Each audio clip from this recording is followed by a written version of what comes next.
dead. A poem for the tame and the lame, the mixed up and mundane, the trigger pullers and taser abusers, the shift and the shank, the right and the left, the here and the now. And lastly, for those who haven't heard, and for those who weren't listening the first time, this poem was never written, it must only be said. No praise needed because the poet is dead. This poem exists to give thanks to all poems that came before it and all poems waiting to be birthed.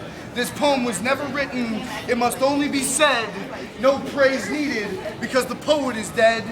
And if you're wondering whose name to put on the royalties check, leave it blank for obvious reasons. Better yet, let's send that check on over to the revolution. I heard she ran out of gas and is stranded in the middle of nowhere. The revolution called. She's gonna be a while. Start banking on depression because recession, it's here.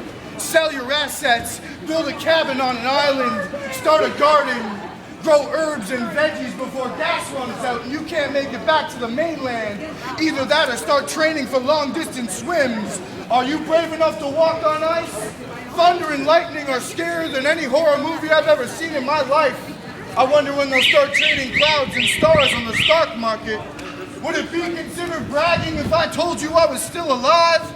Saturated oblivion calls to me in the form of a mini mall. I hope it has a liquor store. LCBO made $1.4 billion last year. I think I'll start buying independent. Throw a house show the day before you move out. Busk in the streets until someone pays you to shut up. And don't bother waiting for the revolution. She's playing hard to get.